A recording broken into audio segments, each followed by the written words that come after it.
Welcome to BioBites Explained. Look down at your legs right now.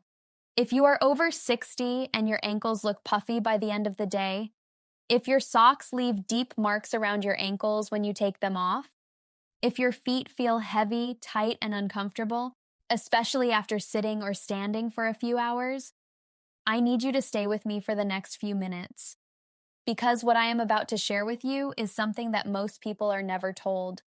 Not by their primary care doctor, not by their pharmacist, and certainly not in the 10-minute appointments that barely scratch the surface of what is actually happening inside your body. Swollen legs after 60 are not just a cosmetic issue. They are not simply a sign that you are getting older. In many cases, they are a direct signal from your body that something specific is missing, and that missing thing can be identified, addressed, and corrected with a surprisingly simple approach. Today on BioBites Explained, I am going to walk you through the real science behind why legs swell after 60, what mineral your body is almost certainly not getting enough of, and exactly how to address it, starting tonight. Stay until the end. Because at minute 15 of this video, I am going to share the specific protocol, the exact type, dose, and timing that research suggests can produce noticeable results in as little as 2 to 3 weeks. Most people never hear this level of detail. Today you will. Before we start, drop a comment right now. Tell me your age and tell me this. Have you been dealing with swollen legs or ankles? How long has it been happening? I read every single comment on this channel, and your responses directly shape what we cover next on BioBites Explained. Let's get into the science. Why legs swell after 60? The real biology. Most people are told that swollen legs are caused by gravity or poor circulation or just aging. And while those factors play a role, they are describing symptoms rather than root causes. To understand what is actually happening, we need to go down to the cellular level. Every cell in your body, and you have approximately 37 trillion of them, operates using a mechanism called the sodium-potassium pump. Think of this pump as a tiny doorman standing at the entrance of every cell, carefully controlling what goes in and what comes out. Its primary job is to keep sodium outside the cell and potassium inside. This balance is what regulates fluid distribution throughout your entire body. When the pump works properly, fluid stays where it belongs. When it fails, fluid leaks into surrounding tissue and pools in the lowest points of your body, your ankles, your feet, your lower legs. Here is the critical piece that most people do not know. The sodium-potassium pump depends on magnesium to function. Every activation of this pump requires magnesium as a cofactor. Without adequate magnesium, sodium retention increases, the kidneys hold onto more water, vascular tone decreases, and veins lose their ability to efficiently return blood from the legs back to the heart. YouTube. The result is exactly what millions of people over 60 experience every single day. Fluid accumulates, legs swell, ankles puff, socks leave marks, and here is the devastating reality of aging and magnesium. People over the age of 60 are significantly more likely to have low magnesium. As the body ages, it becomes progressively less able to absorb magnesium from food. Certain common medications, including proton pump inhibitors for acid reflux, loop diuretics for blood pressure, and several diabetes medications, further deplete magnesium levels. YouTube. This creates a perfect storm. Your body's need for magnesium remains high. Your ability to absorb it from food decreases. And the medications many seniors take actively drain what little you have left. The result is a state of chronic magnesium insufficiency that medical textbooks estimate affects the majority of adults over 60. Yet it is rarely tested for and even more rarely addressed. The hidden connection between magnesium and fluid retention. Let me explain the mechanism in a way that will make permanent sense to you. Imagine your lymphatic system, the network of vessels and nodes responsible for draining excess fluid from your tissues. as a series of canals running throughout your body. These canals have small pump stations along the way that keep fluid moving in the right direction. Magnesium is the power source for those pump stations. When magnesium is adequate, the canals drain efficiently. Fluid does not pool, your legs remain comfortable. When magnesium falls below optimal levels, those pump stations lose power. The canals back up. Fluid pools in the tissue surrounding them. And in the legs, which are the lowest point of your body and the most dependent on active pumping to return fluid against gravity, the accumulation is most visible and most uncomfortable. Research indicates that when magnesium levels are low, several mechanisms that govern fluid balance become less efficient simultaneously. Sodium retention increases. Aldosterone activity, a hormone that signals the kidneys to hold on to water, may go unchecked. And vascular tone becomes less regulated, reducing the veins' ability to efficiently return blood from the extremities. YouTube. This is not one problem, it is 3 problems happening at the same time, all 3 driven by the same root deficiency. Now I want to share something with you that brings this out of the abstract and into real life. I want to tell you about a woman named Barbara, 68 years old, retired librarian from Columbus, Ohio. She had been dealing with swollen ankles for nearly 4 years when she first came in. Every afternoon, by around 3 or 4 o'clock, her ankles would be so swollen and uncomfortable that she would sit with her legs elevated just to get through the evening. Her doctor had checked her circulation, done an echocardiogram on her heart, and tested her kidney function. Everything came back within normal range. She was told it was simply venous insufficiency, age-related, something to manage, not solve. But nobody had ever tested her magnesium levels in a meaningful way. When we ran a comprehensive mineral panel, not just the standard serum magnesium test, which misses the majority of cases, but a red blood cell magnesium test that measures intracellular levels, her magnesium was severely depleted. We addressed it with a specific protocol I will share with you in a moment. Within 3 weeks, Barbara reported that her afternoon swelling had reduced by more than half. Within 8 weeks, she told me she had gone an entire week without needing to elevate her legs at all, something she had not experienced in 4 years. Her case is not exceptional. It is representative of what happens when you address the actual root cause rather than managing the symptom. Why standard testing misses magnesium deficiency?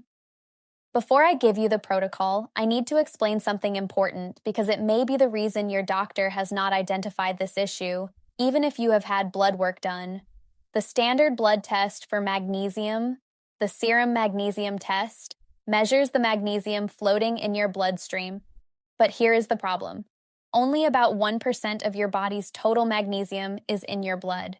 The other 99% is stored inside your cells and in your bones. Your body is remarkably protective of blood magnesium levels. It will pull magnesium out of your cells and your bones to maintain blood levels within the normal range, even when your cellular magnesium is severely depleted. This means you can have a perfectly normal serum magnesium result on a standard blood test while your cells are running on empty. The more accurate measurement is called the red blood cell magnesium test, or RBC magnesium. This measures magnesium inside the red blood cells, a much better reflection of what is actually available at the tissue level. If you have been told your magnesium is normal, but you continue to experience swelling, fatigue, muscle cramps, poor sleep, and other symptoms associated with deficiency, it may be worth asking your doctor specifically for an RBC magnesium test rather than the standard serum test. This distinction matters because the treatment approach is entirely different when you understand that cellular depletion is the issue. The 3-layer protocol. This is what research supports. Now let me give you what I promised, the specific research-supported approach for addressing magnesium-related leg swelling after 60. This protocol has 3 layers. Each layer builds on the previous one and compounds the effect. Layer 1, dietary magnesium. The foundation is always food first. Magnesium-rich foods include dark leafy greens like spinach, nuts and seeds, including almonds, cashews, and pumpkin seeds, legumes such as black beans and lima beans, fiber-rich whole grains like quinoa, low-fat dairy products, and dark chocolate. YouTube. The goal is to incorporate at least 3 to 4 servings of magnesium-rich foods into your daily diet. This alone will not resolve a significant deficiency, but it provides the ongoing foundation that supplementation builds upon. Layer 2. The right type of magnesium supplement. This is where most people make a critical mistake. Not all magnesium supplements are the same. The form matters enormously, especially for fluid retention and especially for aging bodies. There are 8 common forms of magnesium supplement. Most of the cheapest, most widely available versions, magnesium oxide in particular, have extremely poor absorption rates in the digestive tract of adults over 60. Studies suggest magnesium oxide absorbs at less than 4% efficiency in older adults. You are spending money on a supplement that your body largely cannot use. The forms with the highest absorption and bioavailability for fluid balance specifically are magnesium glycinate and magnesium malate. Magnesium glycinate is bound to the amino acid glycine. This combination passes through the intestinal wall more efficiently and does not cause the digestive upset that many people experience with other forms. It is the preferred form for addressing fluid retention and leg swelling because of its superior cellular uptake. Magnesium malate combines magnesium with malic acid, which is found naturally in fruits. This form is particularly effective for people who experience muscle fatigue and leg heaviness alongside the swelling. Research suggests that taking between 200 and 400 milligrams of magnesium per day may help reduce swelling. Always consult your doctor before starting supplementation, particularly if you have kidney or heart conditions. YouTube. Layer 3. Timing and potassium balance. The third layer is the one most people never hear about, and it is potentially the most important for rapid results. Magnesium does not work in isolation for fluid balance. It works in direct partnership with potassium. The sodium-potassium pump we discussed earlier requires both minerals to operate at full efficiency. Research consistently shows that when you address magnesium without simultaneously supporting potassium levels, results are slower and less complete. The 2 minerals are codependent for fluid regulation. The approach here is not high-dose potassium supplementation that requires medical supervision. Instead, it is strategic dietary potassium loading through specific foods. Avocado is one of the single richest sources of potassium available. 1 medium avocado contains more potassium than 2 medium bananas. Sweet potato with the skin provides significant potassium along with anti-inflammatory compounds. Coconut water is a natural electrolyte drink that provides both potassium and magnesium in a bioavailable liquid form. Adding 1 to 2 servings of these potassium-rich foods to your daily diet, while supplementing with magnesium glycinate, creates the mineral partnership your sodium-potassium pumps need to regulate fluid properly. The timing of supplementation also matters. Take your magnesium glycinate in the evening, approximately 1 hour before sleep. During sleep, your body enters its primary repair and regulation cycle. Magnesium is most actively utilized during this period. Evening supplementation aligns your intake with your body's peak demand window. The movement component, often overlooked. There is a 4th element to this protocol that amplifies the mineral approach significantly. Your lymphatic system, unlike your circulatory system, has no central pump. Your heart pumps blood. Nothing pumps lymph. Lymphatic fluid moves through your body almost entirely through the mechanical action of your muscles contracting and relaxing. This means that if you are sedentary for long periods, your lymphatic system slows down regardless of your mineral levels. Fluid accumulates not because the pump has no power, but because the pump is not being activated. The specific movement that most effectively activates lymphatic flow in the lower legs is calf raises. Standing with your feet flat, then rising onto your toes and lowering back down. This simple motion contracts the calf muscles, which are sometimes called the second heart because of how powerfully they drive blood and lymphatic fluid back up from the legs. 10 to 15 calf raises every 30 to 45 minutes during periods when you are sitting or standing for extended periods makes a measurable difference in afternoon swelling. Research from the University of Missouri found that breaking up sedentary periods with brief movement every 30 minutes improved lower limb circulation significantly. Combine this with a 15 to 20-minute gentle walk in the morning before your first meal for maximum metabolic effect, and you are activating the lymphatic system twice daily in the most efficient way possible. What to expect? Realistic timeline. I want to be honest with you about what this protocol can and cannot do, and over what time frame. In the first 1 to 2 weeks, most people notice subtle changes. Mornings feel slightly less puffy. The afternoon swelling may still appear, but perhaps slightly later in the day. By weeks 3 to 4, the changes become more noticeable. The afternoon swelling is typically less severe. Leg heaviness begins to diminish. By weeks 6 to 8, people who respond well to this approach, and not everyone will, because swelling has multiple potential causes, often report dramatic improvements in their afternoon swelling patterns.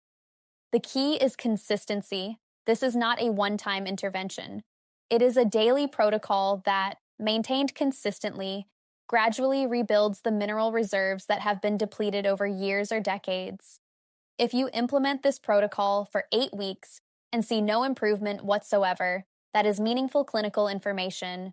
It suggests your swelling may be primarily driven by something other than magnesium and potassium deficiency, such as venous insufficiency, heart function, kidney function, or medication side effects, and warrants a more detailed medical evaluation. A word of caution. I want to be direct with you about something important before we close. Leg swelling can be a symptom of serious underlying conditions, including heart failure, kidney disease, liver disease, blood clots, and severe venous insufficiency. If your swelling is sudden, severe, affects only one leg, is accompanied by pain or redness, or if you have a known heart or kidney condition, please see your doctor before implementing any protocol on your own. This information is for people experiencing the gradual, bilateral, end-of-day swelling that is extremely common in healthy adults over 60 and is frequently driven by the mineral and movement factors we have discussed. It is not a substitute for medical evaluation when that evaluation is warranted. Your health is the priority. Use this information as a starting point for an informed conversation with your healthcare provider, not as a replacement for one. Here at BioBites Explained, this is what I want you to take away today. Swollen legs after 60 are not inevitable. In many cases, they are not even primarily an aging problem. They are a mineral and movement problem. Specifically, a magnesium and potassium problem combined with the lymphatic slowdown that comes from modern sedentary patterns. The protocol is specific. Magnesium glycinate 200 to 400 milligrams taken in the evening. Dietary potassium from avocado, sweet potato, and coconut water daily. Calf raises every 30 to 45 minutes during extended sitting or standing. A 15 to 20-minute morning walk. And magnesium-rich foods incorporated throughout the day. Simple, affordable, research-supported, and for many people over 60, genuinely life-changing in terms of daily comfort and mobility. Start tonight. Take the first step, literally and figuratively. If this video gave you something valuable, please subscribe to BioBites Explained and share it with someone you know who has been struggling with this. Every single week, we go this deep into the science of aging well. Your support makes that work possible. And now I want to hear from you. Have you tried anything for leg swelling before? What has worked? What has not? Leave your experience in the comments below. Every single comment gets read on this channel.